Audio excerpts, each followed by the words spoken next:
그의 손을 뻗쳤습니다. 아멘. 네, 먼저 여러분께 제가 좀 사과 말씀을 드리는 부분은요.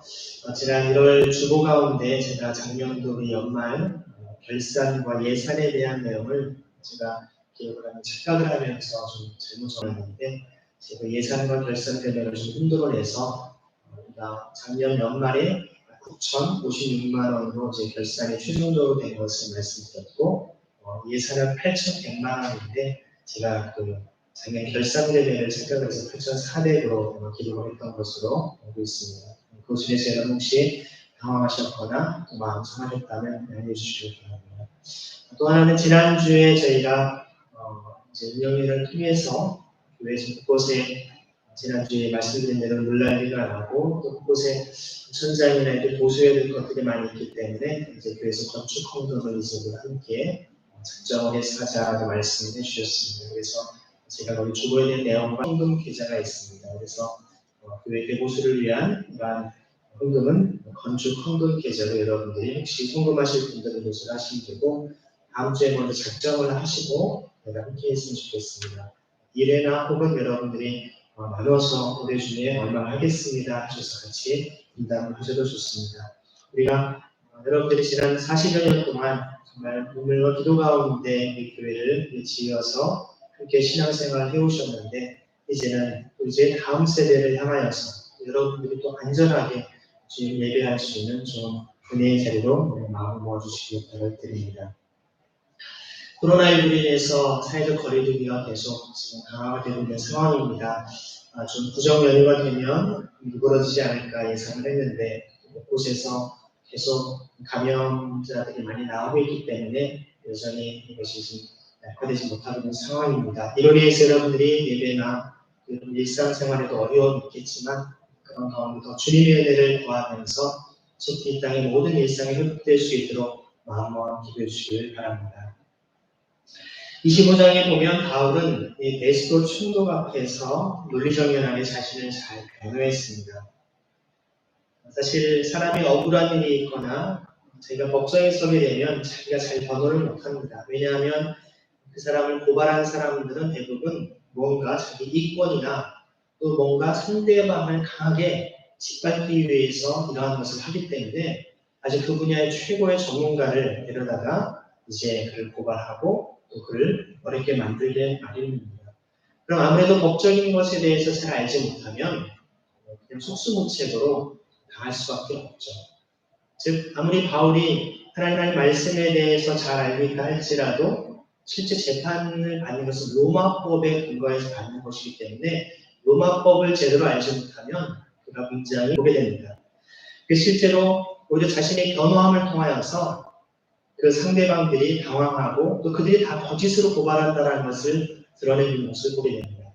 이것은 사실 진실의 힘입니다. 진리의 힘이죠. 자신이 불의하고 죄를 지었고 그것을 뭔가 막 숨기면서 하려면 무언가 문제점이 허점이 드러나겠지만 당당하게 자기가 하나님 앞에 참 신앙에 대한 것을 변화한 것 때문에 그가 이런 고난을 당한다는 것을 알기 때문에 바울은 논리정연하게 당당하게 자신의 신앙을 변호했던 것입니다. 사실 총독이 유대인 고위직들의 눈치 이제 26장에서는 유대 통치자인 아그리파 2세 앞에서 자기가 로마법뿐만 아니라 유대 종교법에 의해서도 종교적으로도 무죄하다라는 사실을 입증하고 있는 것입니다. 베스도나 멜릭스 앞에서는 정치적인 혹은 사회법적인 차원으로만 무죄하다라고 해도 큰 문제가 없습니다. 하지만 아그리파 2세 왕은 이제 유대인을 통치하는 군동왕이었기 때문에 종교적인 것에도 잘 알고 있었던 사람입니다. 그 핵심을 어떻게 그가 설명해 나가는지 우리는 봐야 되는 것이죠. 한번 1절 말씀을 같이 한번 읽어보도록 하겠습니다. 아그리파 왕이 바울에게 말하였다. 할 말이 있으면 해도 된다. 바울이 손을 뻗치고 변호하기 시작하였다. 자, 할 말이 있으면 해도 된다. 이제 저희가 주신 판사가 된 것처럼 이제 모든 것을 다 장악한 사람처럼 행동을 하죠. 바울에게 한번 변호 한번 해봐라 라고 얘기를 합니다.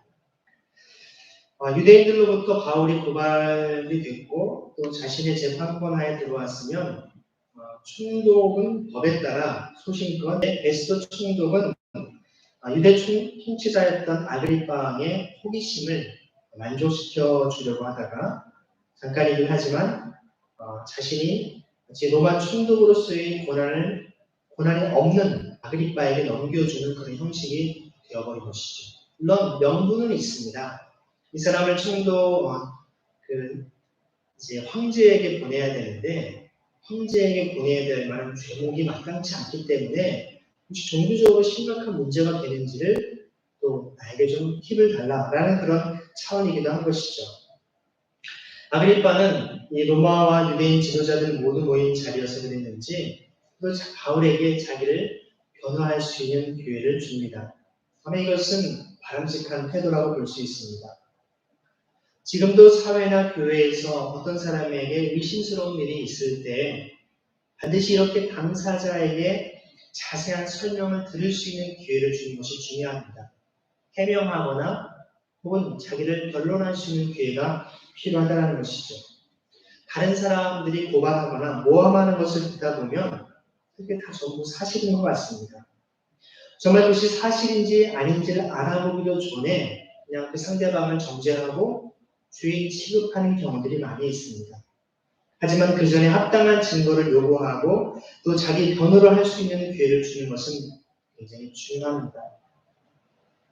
종종 아까도 말씀드린 대로 사람이 너무나 억울한 일을 당하면 할 말을 잃어버립니다. 사회이기 때문에 모든 재판과 모든 일들을 다 완벽하게 처리할 수는 없을 겁니다. 하지만 적어도 힘있고 권력있고 돈 많은 사람들에 치우쳐서 그들의 논리들이 휘말리지 않게끔 그들의 억울한 일을 먼저 잘 들어주고 또 그들이 제대로 설명하지 못한다면 그것을 충분히 설명할 수 있는 그런 시간과 기회를 주는 것들이 필요하다는 것입니다. 사실 이러한 일을 하는 것이 교회가 되어야 합니다. 교회는 억울한 사람들의 말들을 들어주고 그들의 억울함을 대신 풀어주는 그런 미슈파트와 스다카라고 하는 공평과 정의를 같이 올바르게 신원하고 그들을 공감해주는 것이 하나님 나라의 통치율이라고 하지 않았습니까? 사실 남의 이야기만이 아니라 우리도 살다 보면 그런 일들이 있죠. 어떤 사람이 와서 다른 사람에 대해 얘기합니다. 다른 사람에 대한 이야기를 할 때를 보면 대부분은 칭찬하는 경우가 별로 없습니다. 대부분은 그 사람이 형편없고 잘못했고 아주 못됐다라고 하는 것을 얘기합니다. 정도의 차이는 있을지 모르지만 대부분 비슷합니다. 어떤 사람은 아주 노골적으로 그 상대방을 욕하는 경우도 있습니다. 혹은 잘 얘기하는 것 같지만 은근히 비꼬는 경우도 있습니다. 어쨌든 다른 사람들 앞에서 그 자리에 없는 사람을 이야기할 때는 대부분은 칭찬보다는 안 좋은 이야기를 합니다. 그런데 그 다른 사람의 이야기 듣다 보면 그 사람의 이야기의 설명을 들어보기 전에 그 이야기를 하는 사람과 그냥 동조해버립니다. 맞아. 그 사람 진짜 못됐어. 그 사람하고 얘기도 하면 안 되겠구나. 이렇게 하셔야 됩니다. 왜 그럴까요? 그 사람은 또 다른 사람한테 가서 또 나에 대해서 그렇게 이야기할 수 있는 사람이기 때문에 그렇습니다. 입이 가렵고 그냥 자기 감정과 자기 어떤 유익에 따라서 남을 막 비난하고 거짓말을 못해서 하는 경우들은 늘 항상 언제든지 남을 비방하는 습관으로 살아왔기 때문에 그런 것입니다. 오늘 본문을 보면 이렇게 결정권자 앞에서 자기 입장을 말할 기회가 있어서 그 상황을 설명하려고 하면 어떤 사람들이 어디서 변명하냐고 기회도 안 주고 몰아붙이는 경우들도 종종 있습니다. 억울한 모함을 받아서 힘든 사람에게 2번 상처를 억울한 모함을 받아서 힘든 사람에게 2번 상처를 주는 경우인 것이죠. 그래서 교회는 다른 사람의 억울함을 들어주고 그것을 올바르게 풀어주는 재판하며 신원해주는 곳이라고 말씀을 드렸습니다. 이것이 바로 하나님 나라의 통치 원리이기 때문에 그런 것이죠. 사실 우리가 말을 할 때 정말 하나님과 사람 앞에 정직함으로 살아가야 됩니다. 말씀에 근거해서 다른 사람을 축복하고 또 그들을 격려하는 말들이 필요합니다. 각자의 기준과 생각이 보면 부족하죠. 하지만 자꾸 그 상대방이 부족한 면을 잘못한 것을 자꾸 들추어내고 얘기하다 보면 그 상대방은 그 사람을 만나고 싶어 하지 않습니다. 서로 관계만 더 멀어지고 또 그것이 한 가정, 한 공동체 안에 있다면 서로가 서로를 힘들게 하는, 그래서 그러한 좋지 않은 분위기들이 우리를 힘들게 할 수밖에 없다는 것입니다. 주님께서는 정말 무엇보다도 우리를 향해서 이웃을 사랑하라고 말씀하셨기 때문에 이웃을 사랑하는 태도로 그 사람의 말을 들어보고 무언가 그런 얘기를 한다. 지금 말하는 이 사람의 마음이 힘들구나. 뭔가 그 사람 때문에 상처를 받았구나. 이런 마음으로 함께 그들을 보듬고 함께 그 마음을 신앙적으로 이끌어갈 수 있도록 그런 지혜가 필요할 것입니다. 물론 같이 동조하고 맞아, 그 사람 나빠, 아주 못된 사람이야. 물론 이렇게 맞장구를 쳐줄 수는 있겠지만 중요한 것은 그것을 인해서 그 상대방을 모르는 그 사람을 들어보지도 않고 또 무조건 정죄하는 그런 일들을 행해서는 안 될 것입니다. 오늘 말씀을 보면 만약 그렇게 한다면 여러분 여기에 아그리파 2세만도 못한 사람이 될 수 있다는 것을 기억해야 됩니다. 비록 아그리파 2세가 뭔가 정의롭게 해보려고 하는 시도는 하지만 사실 그는 평소에 어떤 사람인지를 아니, 그래서 그 앞에서 변호하게 된 것을 다행으로 생각한다고 얘기한 것이죠. 최근에 여러분이 언론을 통해 접하셨겠지만 몇몇 부장 판사들이 정치적 외압으로 인해서 판결을 잘못한 것이 이제 다시 확인이 되고 있습니다. 그래서 이 담당 판사에 대해서 탄핵을 진행해야 된다라고 지금 정치권에서 여러 가지 진행을 하고 있는 것을 보게 됩니다. 올바른 재판은 그 사회의 공정성, 이 공의로움의 시금석이기 때문에 이런 잘못 판결한 것에 대해서 많은 사람들이 공분을 우리가 사고 있다는 것을 알고 있지 않습니까? 바울이 로마법을 위반한 범죄 사실이 없음은 이미 총독 베스토가 확인해 주었습니다.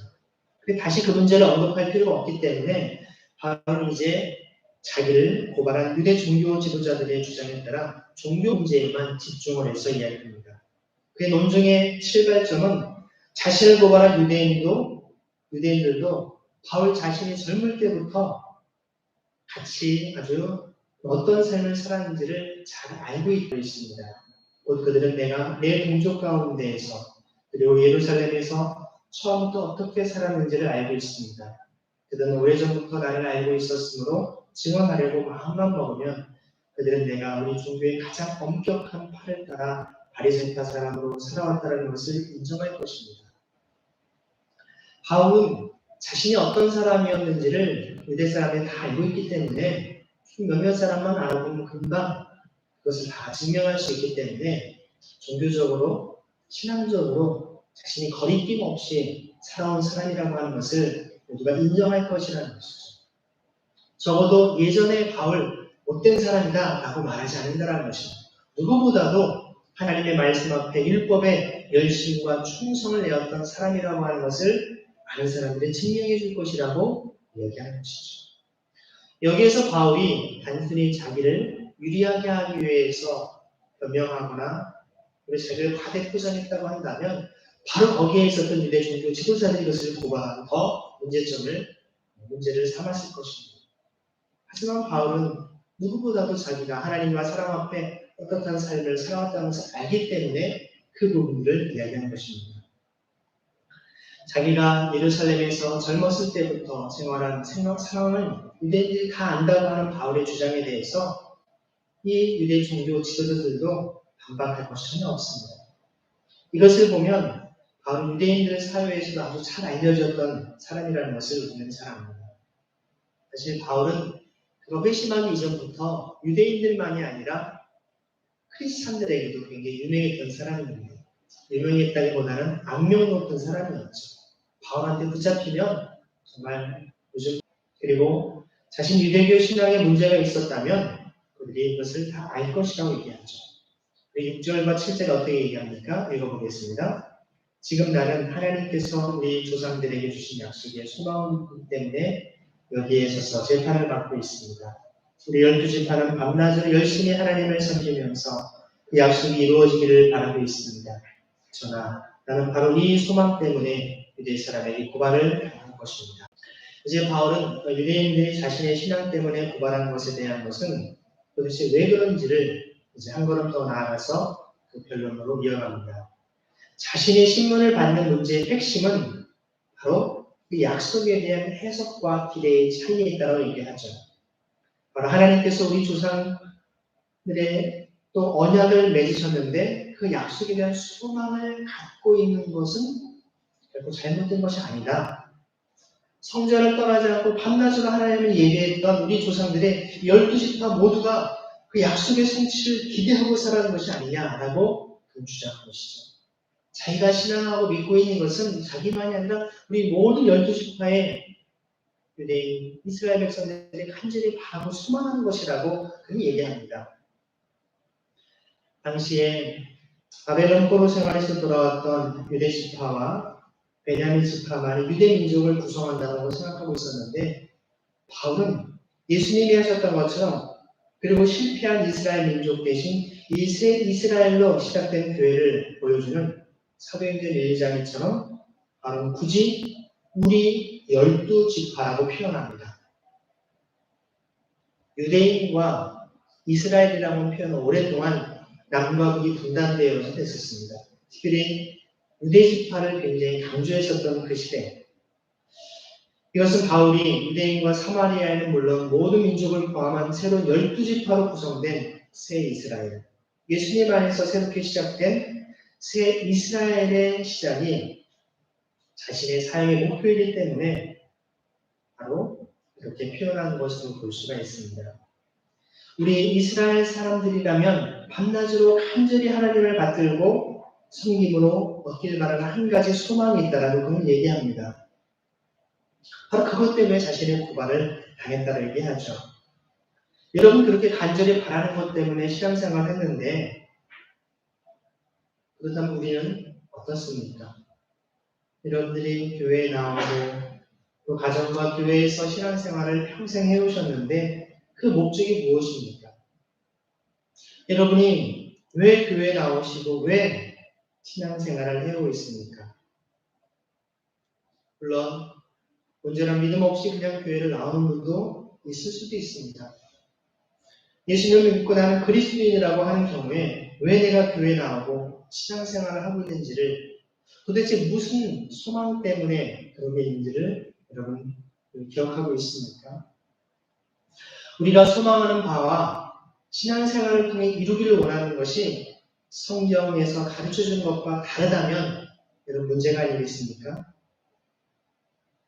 나의 신앙의 본질이 무엇인지, 내가 왜 주님을 믿고 따르는지, 내가 왜 하나님을 믿고 교회 다니고 왜 성경을 읽고 기도하고 있는지, 왜 예배를 드리는지 여러분 잘 생각하며 그 이유를 파악할 필요가 있지 않겠습니까? 그냥 습관대로 그냥 안 하면 이상하니까 그런 삶입니까?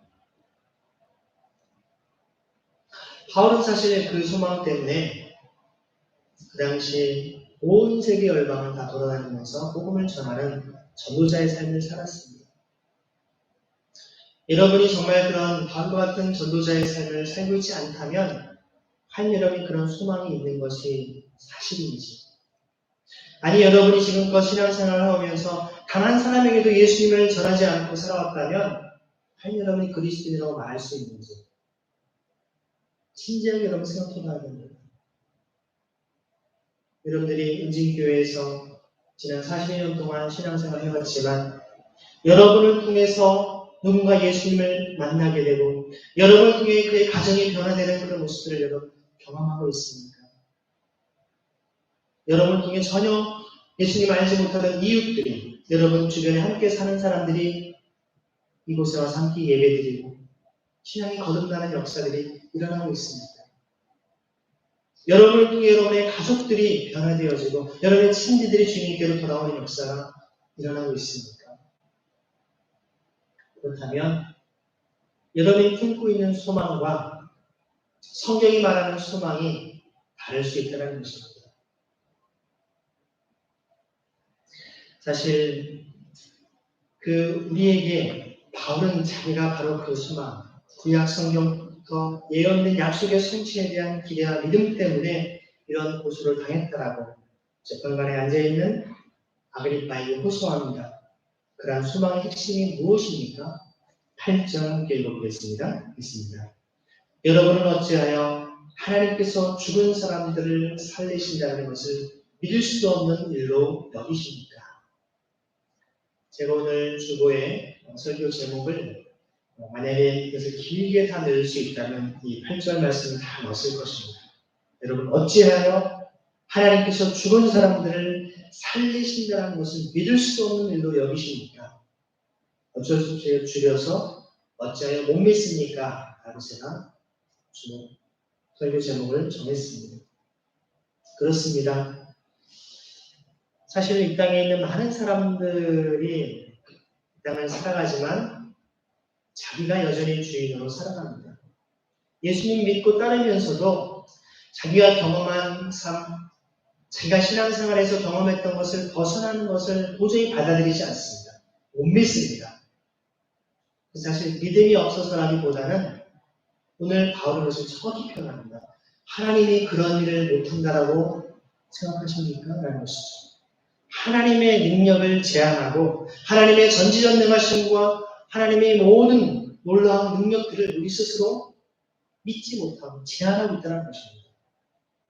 자신이 못 믿는 것까지는 괜찮습니다. 저는 그런 믿음이 안 되는데 괜찮아요.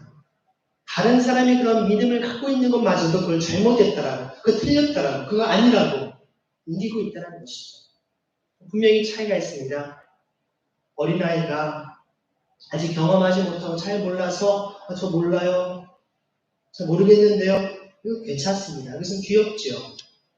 근데 어린아이 다른 사람이 경험하고 다른 사람이 정말 놀라운 어떤 일들을 이야기하고 말하는데 단지 자기가 경험하지 못했다고 아니 그런 일이 어디 있냐고 거짓말하지 말라고 이야기한다면 그런 어린아이의 생각은 어리석은 겁니다. 제가 경험하지 못했다고 해서 제가 알지 못한다고 해서 그것을 믿지 않고 우리 믿는 사람, 그것을 경험한 사람을 간증한 사람을 잘못했다라고 틀렸다라고 한다는 것은 정말 유치한 것이 아니겠습니까? 오늘 말씀이 바로 그렇습니다. 바울은 지금 여기 보면 이 재판관으로 앉아있는 아그리빠 2세 왕뿐만 아니라 거기 유대 지도자들을 비롯한 모든 그곳에 있는 사람들을 향하여서 얘기하는 것입니다. 여러분 어찌하여 하나님께서 죽은 사람들 가운데서 살리신다는 것을 믿을 수 없는 일을 여기십니까? 한마디로 말하면 부활입니다. 예수님의 부활에 대해서 이 온 천하 만물을 창조하신 천지 창조를 하신 하나님께서 부활을 하실 수 없다고? 자신이 무죄하다는 사실을 변호하면서 바울은 앞에서 이스라엘 소망의 핵심인 부활 문제를 다시 한번 언급합니다. 왜 하나님이 죽은 사람을 살리시는 것을 못 믿는 것이라고 여기냐고 지금 얘기하고 있는 것이죠. 단순히 죽은 사람이 살아나는 것이 아니라 전능하신 하나님이 죽은 사람을 살릴 능력이 있으신 것을 왜 못 믿느냐라고 지금 반문하고 있는 것입니다. 여러분 가운데 여러분이 경험하지 못한 것 때문에 다른 사람의 믿음과 능력을 제한하는 그 어리석음을 범하지 않게 합니다. 그것은 다른 사람의 믿음을 제한하는 것이 아니라 하나님의 능력을 제한한다는 사실이죠. 여러분이 지금껏 하나님께서 여러분을 인도하시고 입히시고 먹이시고 살려오신 것처럼 여러분 인생도 여러분의 가정도 우리 교회도 이 나라 민족도 주님께서는 이끄시고 인도해 주십니다. 중요한 것은 내가 더 오래 우리 교회가 우리의 가정이 우리 나라 민족 더 오래 모든 걸 많이 하는 것을 많은 것을 갖고 오래 지속되는 것이 중요한 것이 아니라 짧은 인생을 산다 할지라도 하나님의 뜻에 올바르게 합당하게 살아가느냐를 우리는 점검해야 됩니다. 정말로 우리의 공동체의 모습이 하나님 뜻에 맞지 않다면 그것은 다시 무너뜨려야 되는 것이죠. 다시 시작해야 되는 것입니다. 우리의 잘못된 습관과 불의함들이 있다면 단호하게 끊고 새롭게 출발할 수 있는 결단이 있어야 되지 않겠습니까? 개인의 삶뿐만 아니라 가정도, 교회도, 국가 공동체도 마찬가지인 것입니다. 사실 당시 자신을 줄곧 고발해왔던 이스라엘의 최종 결정기구인 이 산헤드린 공의회는요, 크게 바리새파와 사두개파로 구성되어 있지 않았습니까?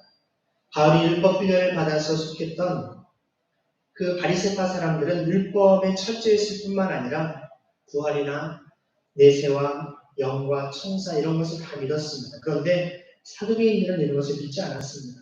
놀랍게도 그 당시 대제사장들이 대부분 사두개파 사람이었는데 영적인 지도자인 제사장들이 부활을 믿지 않고 영도 믿지 않는 사람들이라는 것입니다. 오늘날로 말하면 여러분, 앞에서 설교하는 목회자가 부활도 천사도 영적인 것도 전혀 믿지 않는, 내세도 천국 그런 거 다 없다라고 생각하는 사람의 설교를 하고 있는 것입니다. 여러분, 그것은 결코 과장된 얘기가 아닙니다. 많은 신학교의 목회자인 교수들이 그렇습니다. 학문은 학문이고 신앙은 신앙이라고 이분법적으로 교회에서 신앙적으로는 믿지만 자기 이성은 믿지 않는다라고, 그러면서 오히려 하나님 나라에 대한 꿈과 비전을 두고 열심히 신학 공부를 시작하는 젊은이들로 하여금 그 교수의 권위 앞에서 그들이 믿고 신앙해왔던 것들에 대해 다 굉장히 고민에 빠뜨리게 돼요. 천국, 지옥, 그런 게 어딨어? 하데스? 그 쓰레기 소각장이야. 그 현실은 존재하는 것이 아니야. 이런 얘기를 쉽게 하고, 부활?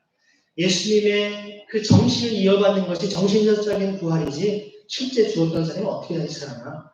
말도 안 돼. 그 제자들이 그런 말을 거짓 소문을 퍼뜨린 것에 불과해. 어저씨 신학자들이 그런 얘기를 하고 있고 그렇게 강의를 하는 거예요. 오히려 신학교에서 그런 얘기를, 부활을 믿고 이런 영적인 어떤 내세와 천국을 믿고 신앙을 얘기하면 아주 무식한 사람처럼 취급받고 오히려 그것이 비주류인 것처럼 취급받는다는 것입니다.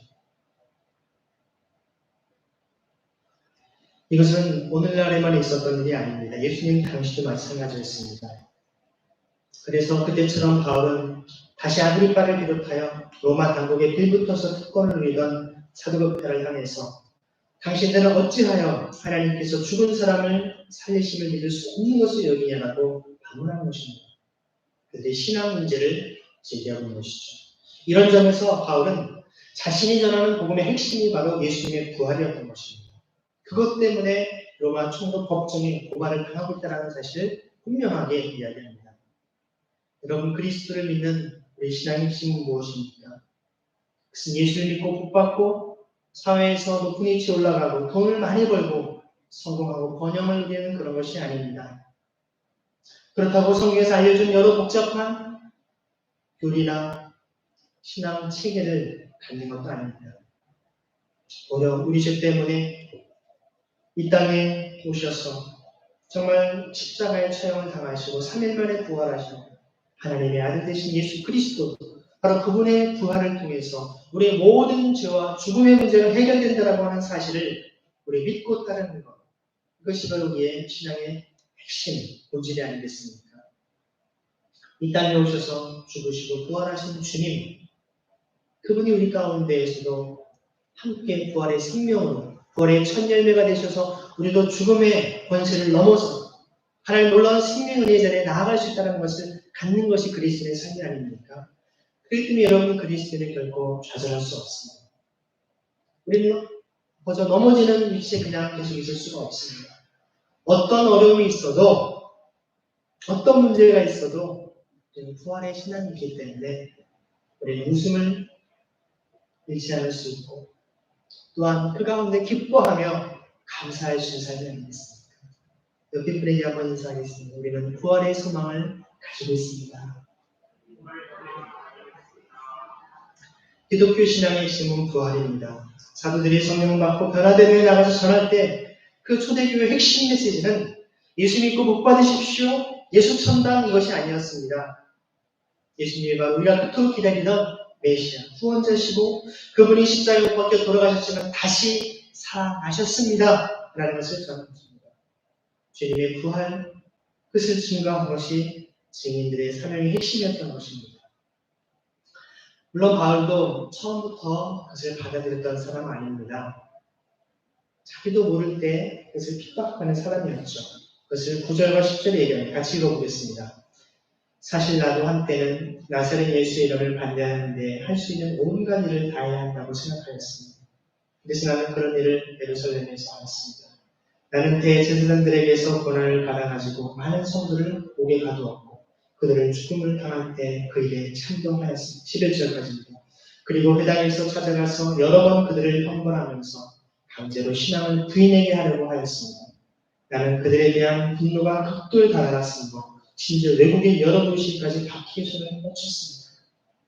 바울이 자신의 진심을 드러내고 있습니다. 여러분의 심정 충분히 이해합니다. 저도 여러분처럼 예수 믿는 자들, 예수의 부활을 외치는 자들을 잡아 죽이려고 이 분노가 그게 치다가 외국까지 나가셨던 사람인 거 알지 않습니까? 라고 얘기합니다. 여기에 보면 실제로 11절에 강제로 신앙을 부인하게 하려고, 여러분 신앙과 양심을 강제로 우리가 할 수가 없습니다.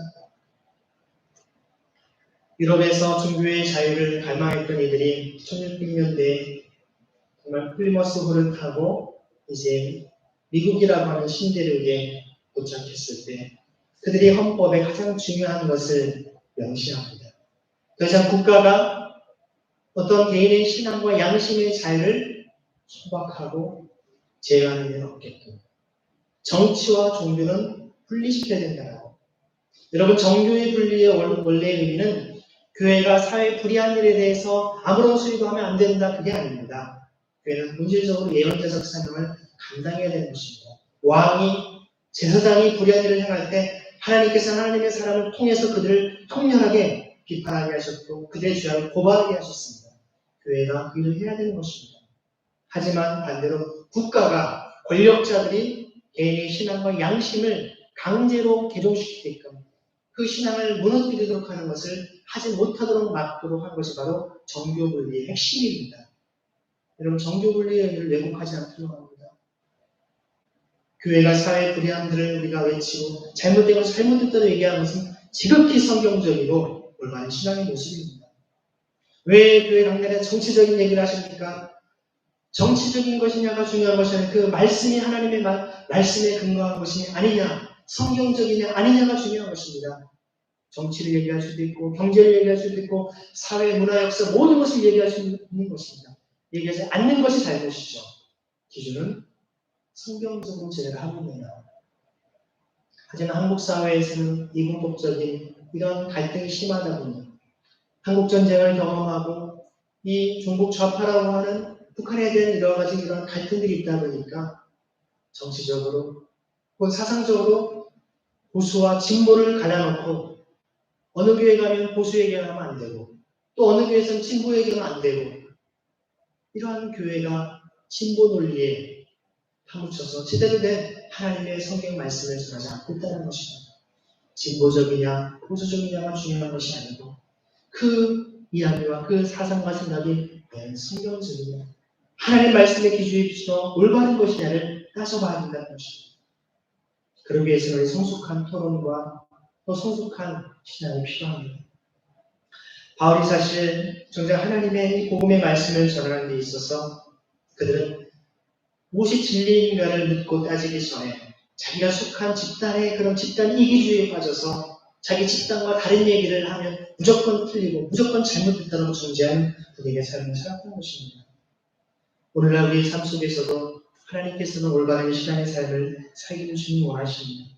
하나님 믿는 사람은 당연히 하나님의 살아계시고 성경을 통해 오늘도 지금 역사하심을 우리 가운데 알리기를 원하십니다. 우리가 정말 하나님의 뜻이 무엇인지 주님의 뜻이 무엇인지에 초점을 맞추어서 살아가기 원치 않겠습니까?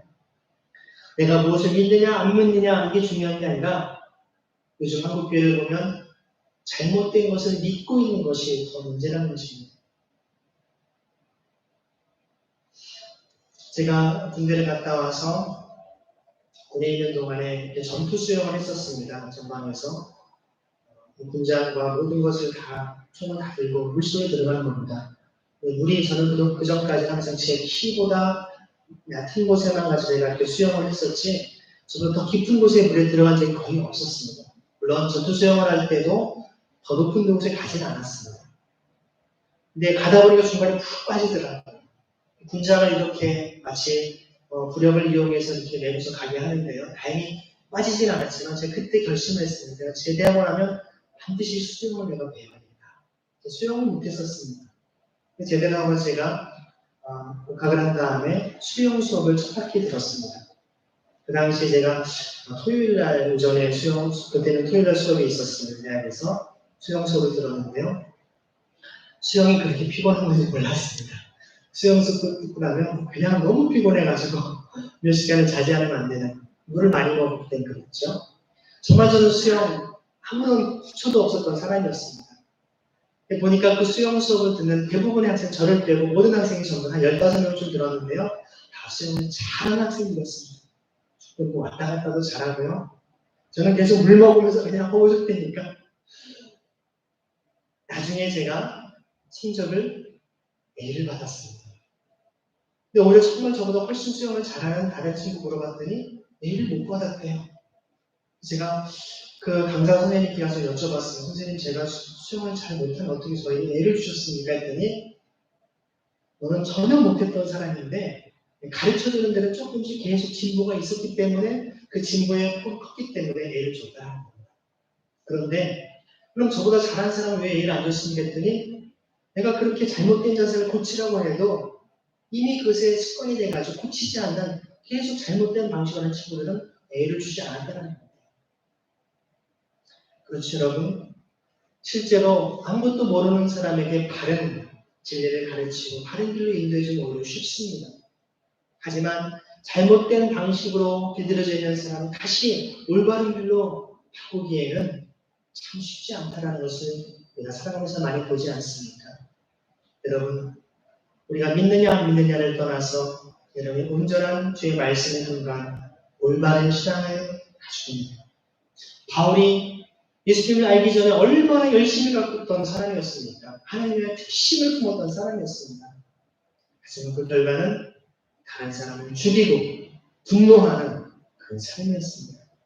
하지만 진정한 주님을 만난 사람의 신앙의 모습은 따뜻합니다. 평안이 있습니다.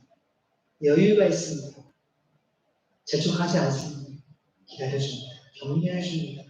그리고 눈물로 기도하는 사람입니다.